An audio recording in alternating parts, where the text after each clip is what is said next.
is Sexsagesima Sunday. The epistle is taken from the letter of St. Paul to the Corinthians, the second letter, chapter 2. Brethren, you gladly put up with fools, because you are wise yourselves. For you suffer it if a man enslaves you, if a man devours you, if a man takes from you, if a man is arrogant, if a man slaps your face. I speak to my own shame, as though we had been weak in this matter. But wherein any man is bold, I am speaking foolishly. I also am bold. Are they Hebrews? So am I. Are they Israelites? So am I. Are they offspring of Abraham? So am I. Are they ministers of Christ? I, to speak as a fool, am more. And many more labors, in prisons more frequently, in lashes above measure, often exposed to death. From the Jews 5 times I received 40 lashes, less one. Thrice I was scourged, once I was stoned. Thrice I suffered shipwreck. A night and a day I was adrift in the sea, in the journeyings often, in perils from floods, in perils from robbers, in perils from my own nation, in perils from the Gentiles, in perils in the city, in perils in the wilderness, in perils in the sea, in perils from false brethren, in labor and hardships, in many sleepless nights, in hunger and thirst, in fastings often, in cold and nakedness. Besides those outer things, there is my daily pressing anxiety, the care of all the churches. Who is weak and I am not weak? Who is made to stumble and I am not inflamed? If I must boast, I will boast of the things that concern my weakness. The God and Father of our Lord Jesus Christ, who is blessed forevermore, knows that I do not lie. In Damascus, the governor, under King Aretas, was guarding the city of the Damascenes in order to arrest me. But I was lowered in a basket through a window in the wall and escaped his hands. If I must boast, it is not indeed expedient to do so, but I will come to visions and revelations of the Lord. I know a man in Christ who about 14 years ago, whether in body or out of body, I do not know, God knoweth, such a one was caught up to the third heaven. And I know such a man, whether in the body or out of the body, I do not know, God knows, that he was caught up into paradise and heard secret words that man may not repeat. Of such a man I will boast, but of myself I will glory in nothing, save in my infirmities. For if I do wish to boast, I shall not be foolish, for I shall be speaking the truth. But I forbear, lest any man should reckon me beyond what he sees in me or hears from me. And lest the greatness of revelation should puff me up, there is given me a thorn for the flesh, a messenger of Satan, to buffet me. Concerning this I thrice besought the Lord that he might leave me. And he said to me, My grace is sufficient for thee, for strength is made perfect in weakness. Gladly therefore I will glory in my infirmities, that the strength of Christ may dwell in me. The Gospel. Again, that according to St. Luke chapter 8. At that time when a very great crowd was gathering together, and men from every town were resorting to Jesus, he said in a parable, The sower went out to sow his seed, and as he sowed, some seed fell by the wayside and was trodden under foot, and the birds of the air ate it up. And other seed fell upon the rock, and as soon as it had sprung up, it withered away, because it had no moisture. And other seed fell among thorns, and the thorns sprang up with it and choked it. And the other seed fell upon good ground, and sprang up and yielded fruit 100-fold. As he said these things, he cried out, He who has ears to hear, let him hear. But his disciples then began to ask him what this parable meant. He said to them, To you it is given to know the mystery of the kingdoms of God, but to the rest in parables, that seeing they may not see, and hearing they may not understand. Now the parable is this. The seed is the word of God, and those by the wayside are they who have heard. Then the devil comes and takes away the word from their heart, that they may not believe and be saved. Now those upon the rock are they who, when they have heard, receive the word with joy, and these have no root, but believe for a while, and in time of temptation fall away. And that which fell among the thorns, these are they who have heard, and as they go their way are choked by the cares and riches and pleasures of life, and their fruit does not ripen. But that upon good ground, these are they who, with a right and good heart, having heard the word, hold it fast, and bear fruit in patience. That's from the words of the Holy Gospel.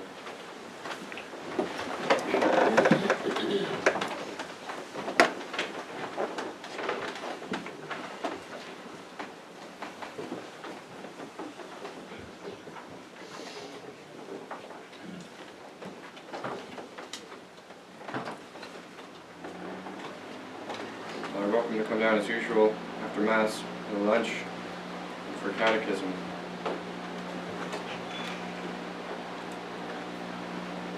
In the name of the Father, and of the Son, and of the Holy Ghost. Amen. Today on the Sexsagesima Sunday, in the breviary, we started reading about Noah and the flood. And the introit has the same theme for today in the Mass and in the liturgy. And we cry out to help to God to save us. Last week in Sexsagesima, we started this new year, liturgical year, as it were, where we left Christmas season behind. We left the joy and fruit of Christmas behind, and to come back to meditate on our origin, our beginning. So last week we started again with Genesis in the breviary, and the fall of man and original sin. And St. Paul says that we're in a race that we have to run. So we're not yet in the penitential season, but we're getting ready for it. But we study and we meditate firstly on our origin. As the introit said last week, that we're surrounded by the tears of death. How are we born into this world? The tears of death. So this Sunday, Sexsagesima Sunday, we have in the reading of the breviary the story of Noah in Genesis. He had to build an ark and save mankind. So we think about how God had to purge the world from sin. And so now when we're in this time again, where God eventually will have to purge the world from sin. So in the second week, Sexsagesima, 60 days as it were before Easter, we cry out to Christ like St. Paul did, concerning his thorn in his side, his sting of the flesh. So St. Gregory the Great says today the Gospel, there's not much you can comment on the Gospel, because it doesn't need explanation because Christ explained it for us, about the seed. Those who do not receive the seed, because the devil comes and takes it from their heart, or those who receive it into their heart, the Word of God, and they do good for a little while, and they receive it with joy. But then they get tied up with the cares of the world. That's why St. Alphonsus today speaks about in his sermon the foolishness of living in sin and the joy of becoming a saint, the happiness of becoming a saint, and the miserable life of a sinner. Those who grow up with the seed, with the Word of God, and they get choked by the thorns of the world, and they are not saved. St. Thomas Aquinas speaks about 6 ends for which man can direct his intentions, can direct his goals. An end is for that for which anything is done. An act is done. So what is our end? Man can have, I think, 6 ends, St. Thomas says. And of the main of them, St. Alphonsus brings them out today in his sermon. Honor, fame, treasure, money, pleasure. St. Alphonsus asks the unhappy life of the sinner, because the devil tries to deceive us. He tries to make apparent goods in this world and pleasures of this world, tries to tell us that we are content with them, that they will make us happy. They will give us a happy life. And that's where most are deceived. And that's why St. Alphonsus says at the end of his sermon, he says, we must convince ourselves of this truth, that there is no happiness outside of God. So the devil deceives with those things that are created, honor, fame, fortune, pleasure. And he tries to say, this is what's going to make you happy. This is what's going to make you content. And you're deceived. We're deceived by it. Because he goes through each one, St. Alphonsus, and he asks, how will each one of these make you content? So he asks about honor. For those who seek after honor, go seek after honor. See if you will be content when you're considered an honorable man, when you're esteemed in the eyes of others. Will you be at rest when you have honor? He says no, because St. Augustine says, when you have honor, it only increases your desire for more. Because your pride is built up, and your envy, with pride comes envy. So when you seek after honor to be esteemed in the eyes of men, you become proud, and so you become envious. And the envious are saddened at the joy of others. Envious are saddened at the good of others. That's the sin of envy. Slightly different from the sin of jealousy. Jealousy, as it were, St. Francis of Sales says, is as if you were upset because a good of your own is being taken by somebody else. So he compares it to a husband can be jealous of his wife because she belongs to him. But an envious is saddened at the good of another that doesn't belong to him. So when you seek after honor, your pride gets built up and you become envious. So you become saddened at the thought of others who are honored. And you seek after more honor. And you seek after more. And you seek after more, and it's never sufficient, and you live in torture. St. Alphonsus asks, is your heart at peace? Are you content with that? Are you content with seeking after honor in this world? Try it. Can you ever say that it is enough? Fame, with the same thing, fame. Can it ever be enough? Those who desire honor and fame will only ever desire more and want an increase and get uneasy until they can never be fulfilled. They'll always have somebody else that they're competing with. They'll always want more honor. They'll always want more fame. And the more they have it, the more they'll become proud, and the more they'll be uneasy, because the more they'll gain in envy. And envy is like thorns around the heart. It disturbs the heart. Chokes the heart. It's saddened at others' goods.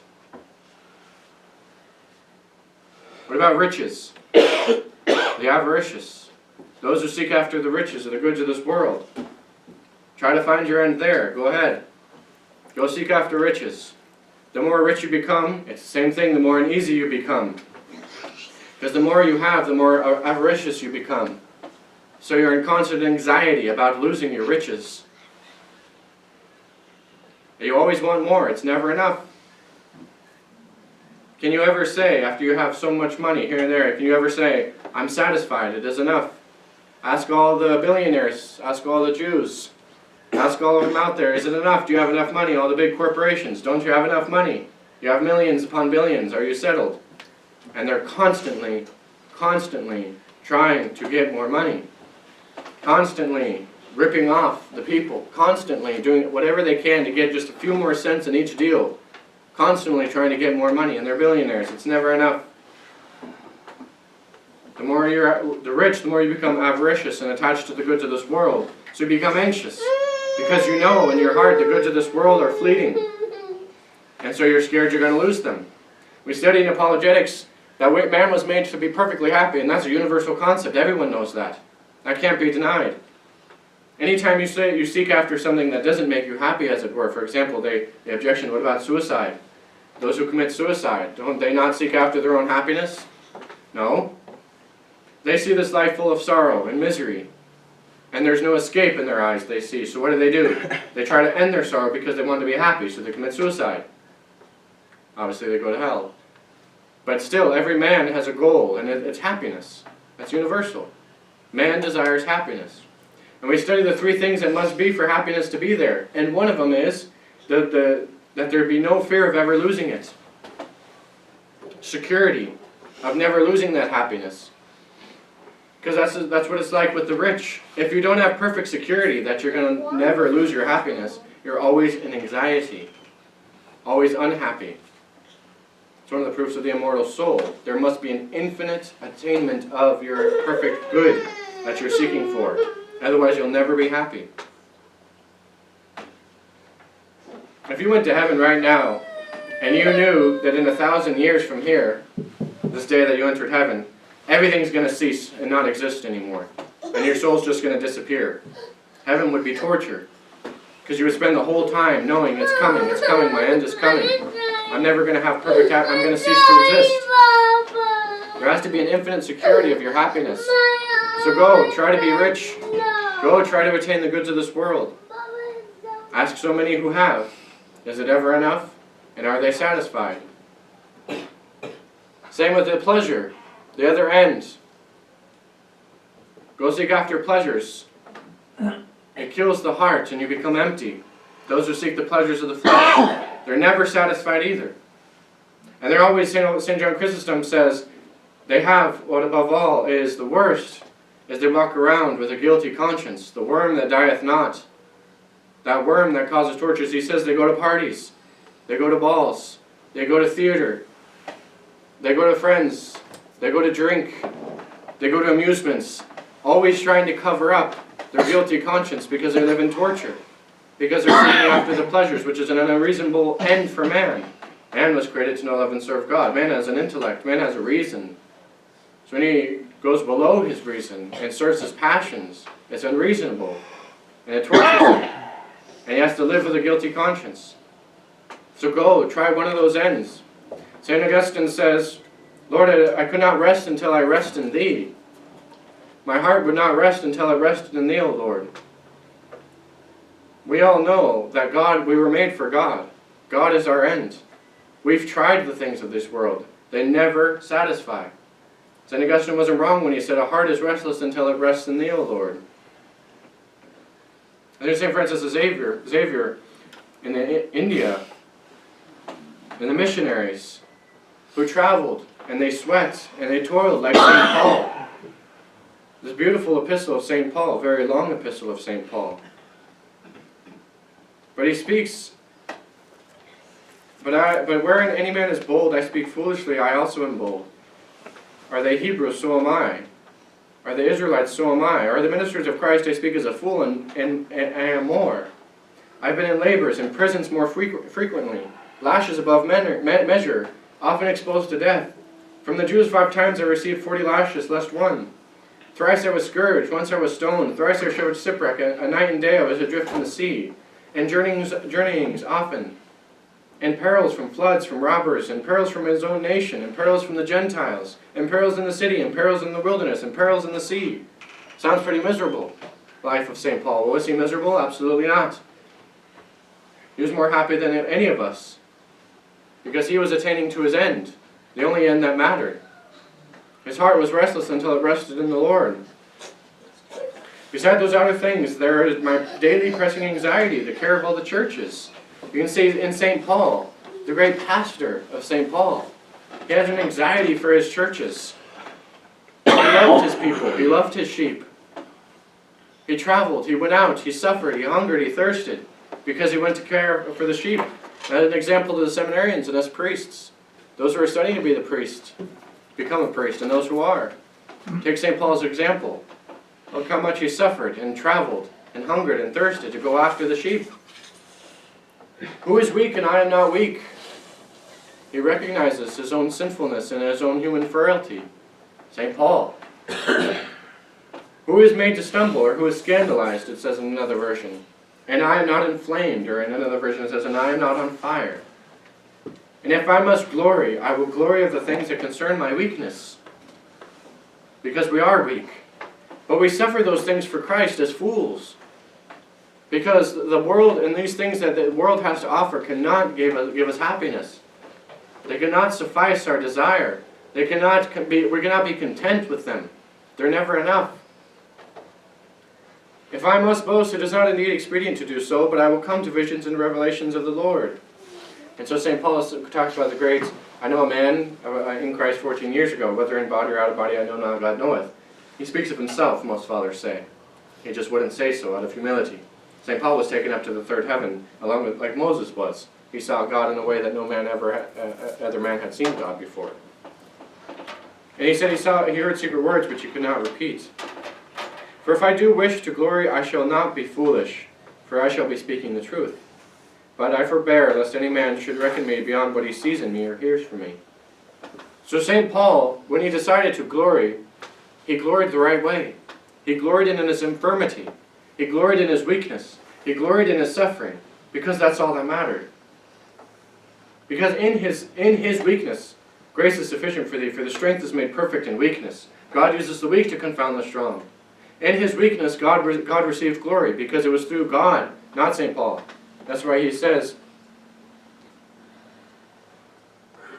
I forbear lest any man should reckon me beyond what he sees in me or hears in me. He's saying, I'm not greater. I'm not trying to boast. I'm not above what I am. I am weak.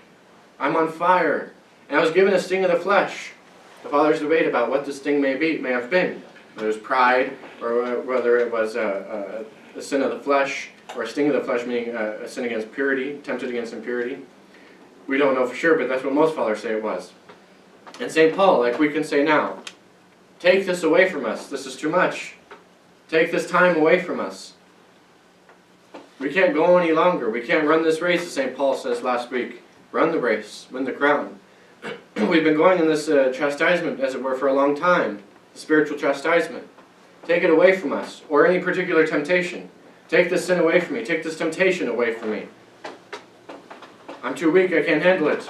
But he tells St. Paul, sometimes to us, but like he said to St. Paul, my grace is sufficient for thee. And remember, where sin abounds, grace abounds more.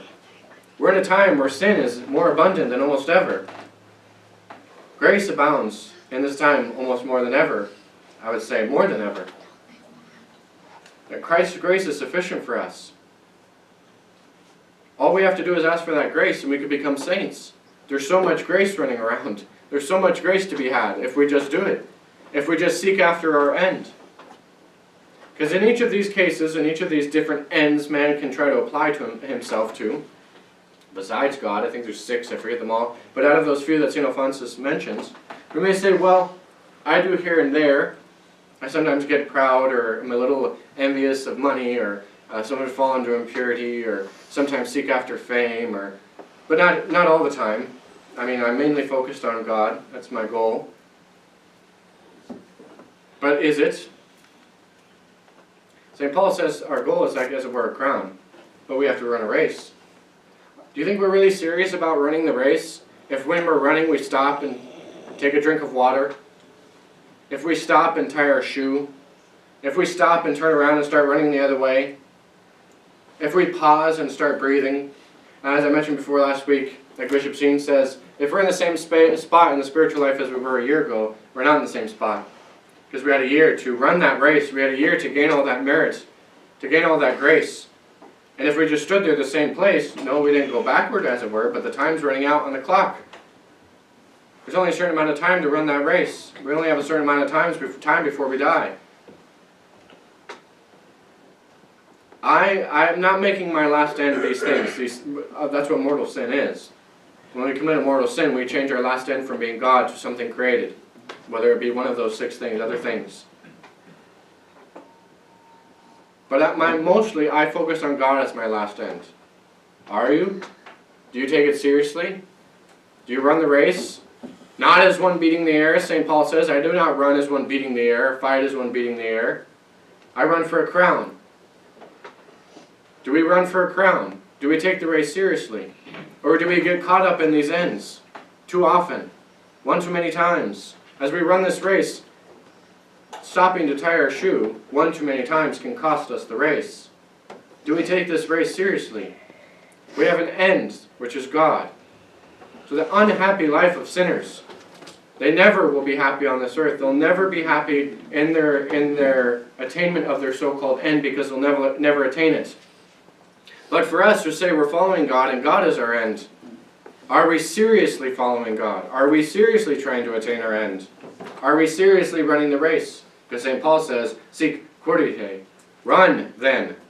If you wish to attain the crown, run. If you want to gain the glory of heaven, race. Actually run. That requires exercise. That requires discipline. That requires as a goal in mind. Or how often do we make one of these other things our end? And therefore, how often do we expose ourselves to such an unhappy state in life? As St. Alphonsus again says in the sermon today, the unhappy life of the sinner. The unhappy life of somebody who tries to put for his end something that can never fulfill his desires. Or just lives with a guilty conscience that's an undying worm, a worm that dieth not. So he lives in torture. So St. Francis and all the missionaries and St. Paul, were they happy? Yes, they were. St. Francis, the missionaries who suffered so much, those who go out and spend their lives for Christ. He said, St. Francis said one time, enough, Lord, enough. It is enough. I am content. Your consolations are enough for me. You are enough for me. St. Thomas Aquinas was asked, our Lord told him, Thomas, you have written well of me, concerning the Blessed Sacrament. St. Thomas, you have written well of me. Ask anything and I shall give it to you. And St. Thomas said, Lord, it is thee I desire, and only thee. And he was content. So St. Alphonsus says, go. Try. yourself or ask. Anyone seeking anything other than God. Anyone seeking anything or not seeking God like they should be. Making him their last end some of the time, and half the other time they're making something else their last end. Swelling their pride. Falling into impurity. Seeking after riches. Being too attached to the goods of this world. Go ask him. He says, can you say, or can they say, ever, like St. Francis said, enough, Lord, enough? Will you ever find a man that said, that's enough riches for me, I'm satisfied? Will you ever find a man that is enough times, that's enough pleasures I've got myself into, I'm content? Will you ever find a man who says, that's enough honor, I'm happy with the place I'm in? No. No, not really. Those who lie to themselves, but they're always unhappy, they're always anxious, they're always in anxiety. It's never enough. The heart is restless until it rests in thee, O Lord. Only God is enough for us. So St. Alphonsus says, we must come to realize that. I can't just be up here telling, not just you, but myself as well. And hearing these words, we have to come to realize it. We have to study it. We have to acknowledge it. God is our end, and nothing else will make us happy. And not just for those who are completely backwards, running the race in their opposite direction, but for us who keep stumbling, keep falling, keep tripping, keep tying our shoe. That's not going to be enough. We're going to run out of time. The clock's going to beat, we're not going to get the crown. We have an end. We have a goal. St. Alphonsus says last week, we must enter heaven. That's our only thing that matters. Saving our soul. And why live a life of sin in this life anyway? It's unhappy. So he asks and invites us at the end of his sermon today. He invites us. Because the second half, which is much shorter, but he says, the happy life of the saints. The happy life of those who follow God. He said, justice and peace have kissed. When there's justice in the soul, and one seeks after justice, there is peace. The Psalms say that. Justice and peace have kissed. He invites us to look at the lives of the saints. So he mentions St. Augustine, who lived a life of major sin, heresy, all kinds of pleasure. He loved being wicked. And he was restless, he said, until he rested in the Lord, in God. He speaks of all the saints who were happy, who were content with God, who lived in paradise on earth, even though they were scourged and put in prison and suffered shipwreck and were out in the sea and suffered perils in the wilderness and the city and from their own nation and from the Gentiles. They were happy and they were content because they were with God. And they were living a paradise on earth and getting ready to live in paradise for all eternity. Such a happy life, he says. So he invites us at the end of his sermon. He says, taste and see, it says in the Psalms. Gustate et vedete, quia suavis est Deus. Taste and see that God is sweet. Taste and see. So he tells us at the end, come, taste and see. Why you foolishly, he says to the sinners, why do you sinners disdain a life of grace, disdain a life of a saint, that yes may be full of penance and suffering? Why do you disdain it when you haven't tried it? Why do you disdain it when you haven't tasted the sweetness? So he says, try, taste and see. He says, make that a life of yours and see if you do not taste the sweetness. So he says, go to Mass every day, if you can. Receive communion at least once a week. Now St. Pius X encourages greatly daily communion. Walk with God. Come to the chapel. Do holy hours. Do meditations. Do spiritual reading. Do your daily rosary. And do your daily prayers with piety. Not just to get them over with. Spend an hour before the Blessed Sacrament. Actually try to meditate. Actually walk with God daily. He says, he invites us. For those who haven't, or for those who haven't done it perfectly yet. I could be wrong, but which one of us has attained sainthood yet? Is there any of us? So he invites us, and that includes those who are trying. Because they can still be invited to taste and see, which they haven't tasted before, the sweetness of the Lord. At least maybe not to the degree they could have, or that we could be tasting and seeing. So he invites us. Gustate et videte. Come try that life. Why do you disdain it? Why do you look at it so, like it's so hard and such a burden when you haven't tried it? Because I guarantee, if any of us had tried it, to the degree that we would become saints, we would never look at it with disdain or hardship, or turn back to sin. Because we would have tasted such sweetness as never before. The attainment of God, which is what we were made for. So try it. Taste and see. Come, live that life. Live the life of grace. Walk with God. Focus on your last end. Attain your goal. And he practically says, to do the practical things to do. Go to Mass every day if you can. Receive the Blessed Sacrament. Pray your rosary. Pray your daily prayers. Visit the Blessed Sacrament. Do meditations. Do spiritual readings. Walk with God daily. Throughout the day. Walk with God. And I invite you, along with St. Alphonsus, I invite you to all, come and taste the sweetness of the Lord. For he is our last end, and we will have no other happiness in him. Because like again St. Augustine says, O Lord, our hearts are restless until they rest in thee. In the name of the Father, and of the Son, and of the Holy Ghost. Amen.